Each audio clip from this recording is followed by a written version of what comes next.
సాయి శివాని భక్తి పాటలు. సాయి శివాని భక్తి పాటలు. Please like, share, comment, subscribe to my channel.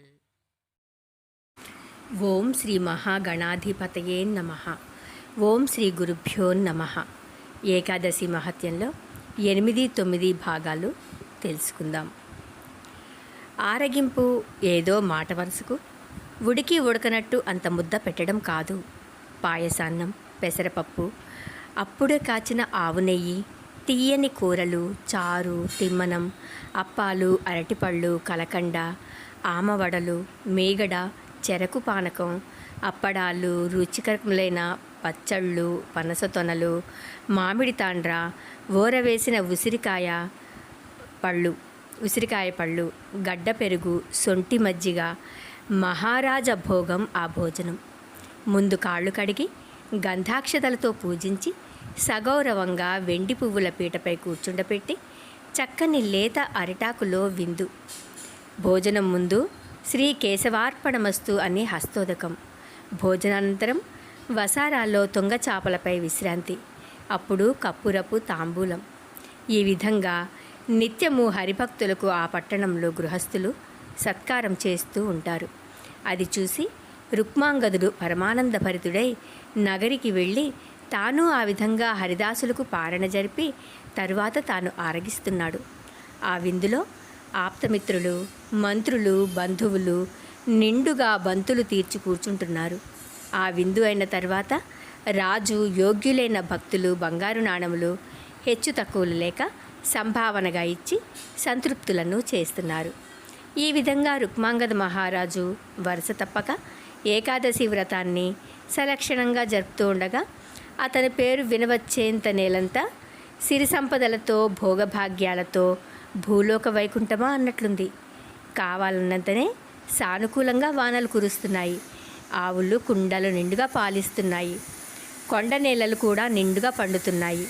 వృక్షాలు అన్ని ఋతువుల వృక్షాలుగా కనువిందుగా కనిపిస్తున్నాయి. సత్సంతానంతో ప్రజలు అభ్యుదయాభివృద్ధి పొందుతున్నారు. ధర్మం 4 పాదాలతో నడుస్తుంది.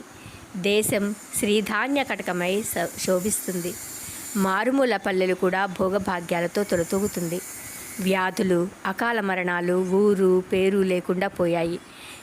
కరువైంది. దొంగతనం దొర్లిపోయింది. క్రిమికీటకాలు, పశుపక్షులు, మృగాలు మరణించాక మోక్షం పొందుతున్నాయంటే విష్ణు భక్తులైన ఆ దేశం ప్రజలు వైకుంఠానికే వెళ్తున్నారని చెప్పనేలా? యమదూతలు రుక్మాంగద రాజ్యంలో తేరి చూడటానికి కూడా శక్యం లేదు. ఇక 9వ అధ్యాయంలో ఈ విధంగా రుక్మాంగద మహారాజు రాజ్యమంతా పుణ్యభాజ్యమై జనులందరూ అమితానందంతో తామరతం పరంగా పుత్రమిత్ర కళత్రాదులతో అభివృద్ధి పొందుతున్నారు. అట్లనే జరుగుతుండగా కొంతకాలానికి శ్రీహరి కరుణాఫలంగా రుక్మాంగదుని భార్య సంధ్యావళి గర్భవతైంది.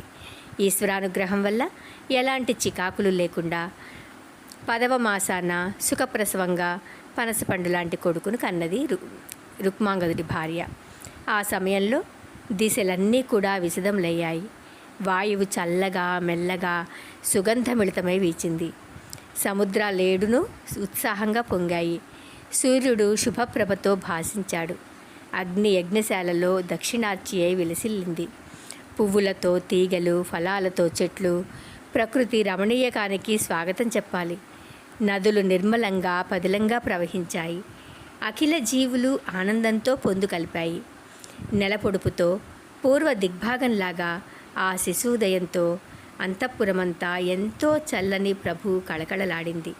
కొడుకు పుట్టాడని దాసి వచ్చి చెప్పగానే కొలువులో ఉన్న రుక్మాంగదుడు పట్టరాని ఆనందంతో ముంజేతి కంకణం తీసి దానికి పారితోషికంగా ఇచ్చి అలాగే అంతఃపుర భాగమైన సూతికా గృహానికి వెళ్ళి కొడుకి మోము తనివి తీరా చూసి స్నానగృహానికి పోయి సంప్రదాయజ్ఞుడు కనుక సచేల స్నానం చేశాడు.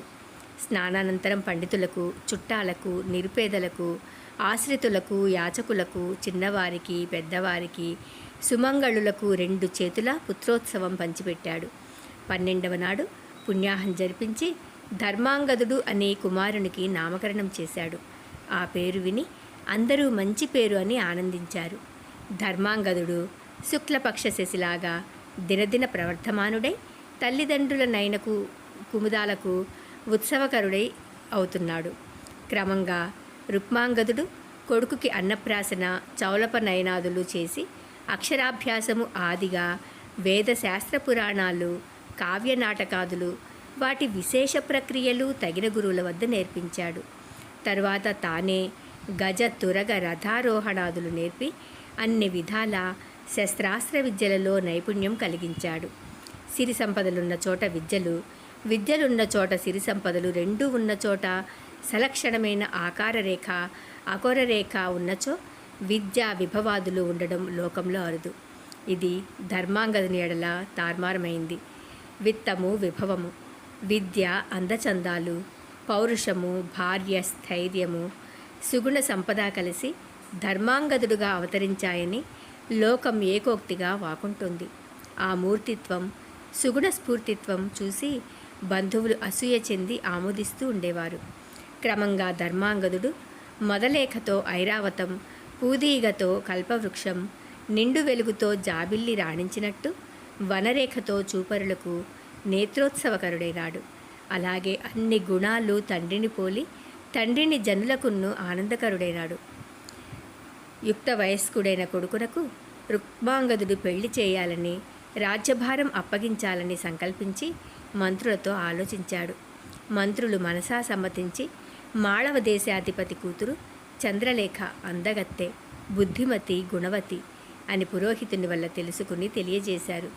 వారు వీరు మాట్లాడుకున్నారు, ఇష్టపడ్డారు. శుభముహూర్తాన చంద్రరేఖ ధర్మాంగదుల కళ్యాణం సకల హృదయానందకంగా జరిగింది. వివాహానంతరం ఒక శుభదినాన రుక్మాంగదుడు ప్రధానుల అంగీకారంతో పౌరానందంగా కొడుకును పట్టాభిషిక్తుణ్ణి చేసి రాజ్యపాలనాధికారం అప్పగించి తాను విష్ణుపాద సేవతో కాలక్షేపం చేయసాగాడు. ధర్మవర్ధనుడైన ధర్మాంగదుడు రాజ్యాధిపతి అయి శత్రువులకు భయంకరుడై మిత్రులకు పరమమిత్రుడై ప్రజలకు మారట తల్లిదండ్రి అయి పరిపాలన చేస్తూ అందరిచే మంచి అనిపించుకుంటున్నాడు. ఏకైక పుత్రుడు జనస్తుతి పాత్రుడై రాజ్యం పాలించడం చూసి తల్లిదండ్రులు కూడా పరమానందం పొందుతున్నారు. ఓం నమ శివాయ. ఓం వెంకటేశాయ నమః.